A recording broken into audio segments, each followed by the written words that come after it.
오늘도 코로나19 관련 소식으로 시작하겠습니다. 스튜디오에 박세현 기자 나와 있습니다. 안녕하십니까? 네, 안녕하세요.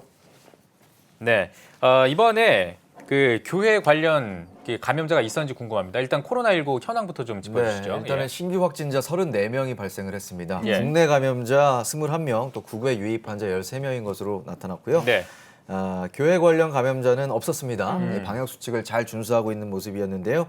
최근에는 코로나 확진자가 다녀간 교회에서 같이 예배한 성도들 9천여 명이 예. 모두 코로나 음성으로 나오면서 이 방역 수칙을 잘 준수한 사례로 또 인용이 되기도 했습니다. 네. 예, 이 정부가 교회 정규 예배를 제외한 이 교회 모임을 금지했는데 반해서 네. 이제 서울 퀴어 문화 축제가 오는 9월 또 12월 이렇게 9월에 12일간의 일정으로 이제 진행이 되게 됐습니다. 예.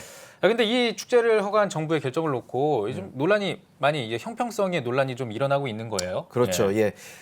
지난 8일에 이제 정부가 교회 관련 이 코로나 방역 지침을 발표한 그 시기를 기준으로 했을 때 네. 교회 감염자는 354명인 것으로 나타났습니다. 예. 전체 감염자 13,244명의 2.6%의 수치인데요. 2018년 문화체육관광부에서 발표한 한국의 종교 현황이라는 자료에 따르면 현재 이제 개신교 인구가 네. 전체 인구의 19.7%, 967만 명으로 예. 조사가 됐습니다. 네네. 우리나라 인구의 20%에 가까운 수치라고 보시면 될 것 같은데요. 967만 명 중에 이제 감염자가 354명이면 0.0036% 정도의 비율이 나옵니다. 아주 예. 작은 수치죠. 그런데 정부가 어떻게 했습니까? 교회 정규 예배 외 모든 모임을 금지시켰죠. 그런데 또 다른 감염 집단이 이제 동성애자들과 비교해 봤을 때 예. 좀 의문이 생기게 되는 겁니다. 네. 또 하나 궁금한 게요. 지난 5월에 이제 이태원 클럽에서 시작된 코로나 확진자들이 이제 확산이 됐었는데 예. 관련된 수치가 좀 어떻게 됐습니까? 네. 그래서 이 이태원 게이클럽에서 나온 코로나 관련 확진자 수는 271명인데요. 네. 한국의 동성애자들의 숫자가 지금 아직까지는 정확하게 조사가 되지는 않았습니다만 1996년에 한국 에이즈 연맹에서 동성애자를 11만 명 정도로 추산했습니다. 네. 그럼 11만 명으로 봤을 때 이제 전체 감염자 수의 2%고요. 동성애자 전체를 놓고 봤을 때는 0.24%가 예. 됩니다.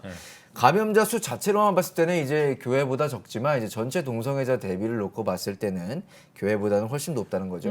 그래요. 그러니까 지금 일단 팩트로 보면 네. 교회는 이제 방역 강화 지침이 내려왔고 또 이제 동성애자들의 축제는 허용이 됐고 예. 그래서 이 통계적 수치로만 놓고 봤을 때는 형평성에 좀 의문이 제기될 수 있겠다 이런 생각도 좀 듭니다. 그렇습니다. 예. 해외와도 좀 비교를 해볼 수 있는 사례인데요. 이미 코로나19 감염 위험으로 인해서 뭐 게이 클럽 운영 이런 것들을 중지시킨 해외의 사례들이 있습니다. 그런데 이 시점에서 앞에서도 이제 통계로 봤지만 이제 교회는 이제 좀 강한 통제가 내려오고 또 동성애자들에게는 퀴어 축제를 허용한다. 이것은 조금 시기적으로 무리가 있는 부분이 아닌가라는 생각입니다. 네. 네. 그런데 또 올해 이미 동성애 축제를 진행했다가 네. 문제가 생긴 사례가 있다고요. 그렇습니다. 네. 올해 3월에 미국 마이애미에서 미국 게이 축제가 있었는데 네. 코로나 확진자가 발생했을 뿐만 아니라 이제 2명이 사망하는 사건이 있었습니다.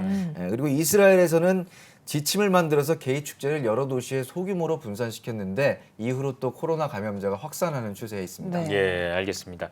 뭐 만약에 지금 이 방침이 그대로 시행이 된다면 좀 네. 논란이 적지 않게 일어날 것으로 보입니다. 그럴 것 같습니다. 예,